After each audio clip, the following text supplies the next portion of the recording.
This is Debbie from Our Nested Journey. I just want to say welcome to our channel, and I just wanted to let you know what I was going to do today. Today I will be canning hamburger meat. I've got my hamburger all laid out right here, which I'll be browning in the pan just lightly.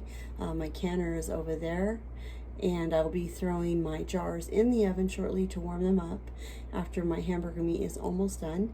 And then I will be pulling my jars out of the oven so they're nice and warm along with this, and I will put my lids in a little bit of water and warm them up so the water is nice and warm.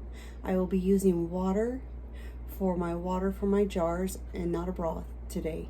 As you can see, I've got my hamburger going. I just put my jars in the oven on warm, and this is approximately about seven and a half pounds of hamburger here that I'm browning up. So I have brought out 7 jars. So there's 7 jars in the oven that I'm going to be using, and anything left over I'll just put it in the refrigerator and throw in a casserole or something. So yeah, that's it. So the meat is done now. I'm going to go ahead and drain it, and then I'm going to go ahead and put my canner on the burner, and I'm going to put my lids on the burner, let them warm up. Like I said, the ringamabobbers, I can't think of the name, but anyway, they are also in the oven, warming with the jars. And then I have my water here that I'm going to throw in the microwave for just a few minutes. It's still warm. So okay, I have everything out. My water is heating, so all the cans are inside, and I'm going to go ahead and wait for the steam to start coming up. And then once it's in a steady stream, I'm going to go ahead and set my timer for 10 minutes and let that pressure build up inside. It's getting a little warm. Build up inside my pressure canner. I do have a 16-quart Presto pressure canner. So I did have 2 containers worth left. So that's 2 different meals for us, so that will be great. We'll be eating maybe tacos this weekend, and maybe I'll make a casserole or spaghetti or something with the other one. And as you can see right here, the steam is just starting to come up. I don't know if you can see it right there. So it's still like not a completely steady stream. So we'll wait a little bit and check on that in a little bit. So I'm going to clean up. Okay, so I have a steady stream of steam coming up now. So I'm going to go ahead and set my timer for 10 minutes. So when that beeps, I'll go ahead and I will put my weight on. And because we are in Arizona, I have to use 15 pounds of weight. So I just wanted to get on here and just talk for a couple minutes, maybe a minute, and just say that I'm pretty new to canning. This is my second time. This time I'm not as a wreck and not as nervous. I have read through my book, so make sure that you read through your book very thoroughly. And as you can see, my little bobber right there, I don't know what it's called, but I will learn what every single part is on my canner.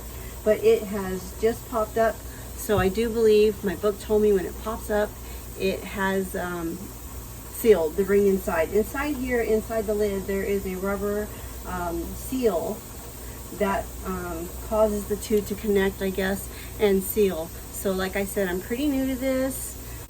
The canner, actually when I bought it, really intimidated me. Not used to canning. I do remember growing up as a child, my grandmother canning because they had a huge garden in any place that they ever lived that I remembered. I remember one time in one of their houses, the whole backyard was just a garden. They came from a family of farmers from Arkansas and Missouri, and I've learned a great deal. I remember being out in the garden with my grandpa. When they moved into a smaller place, he still had a garden, but it was just a smaller capacity.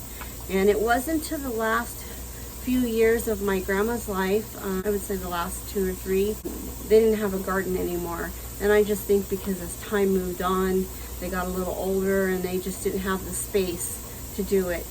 That's a little bit of background on me and why I've decided to start canning, because I just think it's important to have that. And considering I did look for the Keystone hamburger online and into the stores, because Walmart sometimes carries it, and I haven't been able to find it, not in this area, for 2 years, and now from $10 a can, and whoa, I can make a lot of hamburger in my jars for less than that.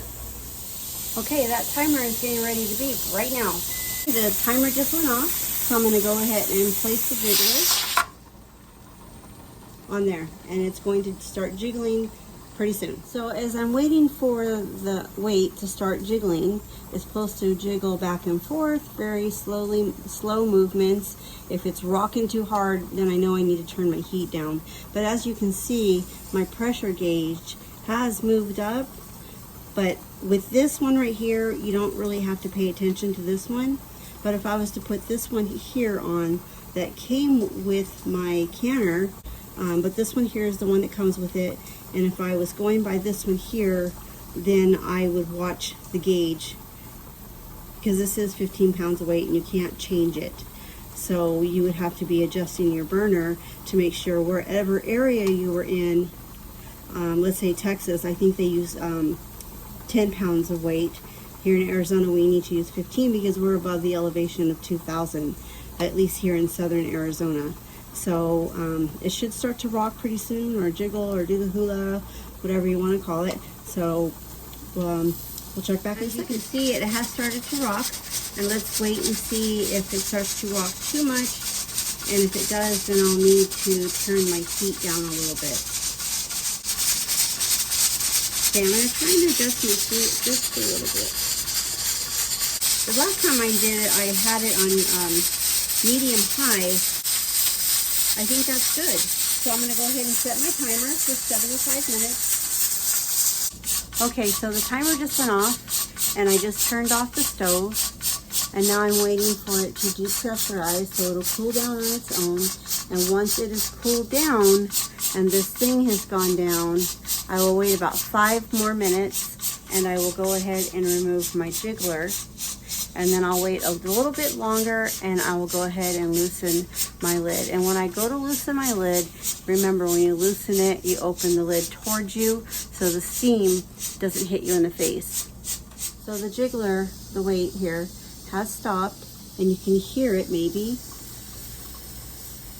It's releasing some steam. So it is depressurizing, and pretty soon this little thing here will drop. And when it does, then I know that I can go ahead and remove my jiggler. Okay, so my thing just went down, and everything seems to be fine. That one just popped down, so I'm going to go ahead and remove my jiggler. And I'm going to just set it right there. And I'm going to wait for about another 5 minutes, and then I'm going to go ahead and open the lid from this. Okay, I just released the lid. And I just moved it to the side like that, just to let it vent a little bit more.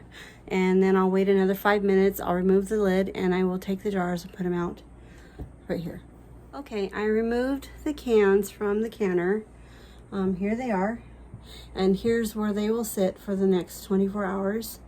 And at 24 hours, I will go ahead and clean up the jars, wipe the lids, date them, and put what's in them. Of course, I see it is hamburger, but if anyone else didn't know, then I'd just mark it anyway.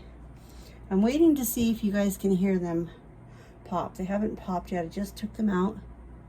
But I have a couple questions for all the people that have been canning for a long time.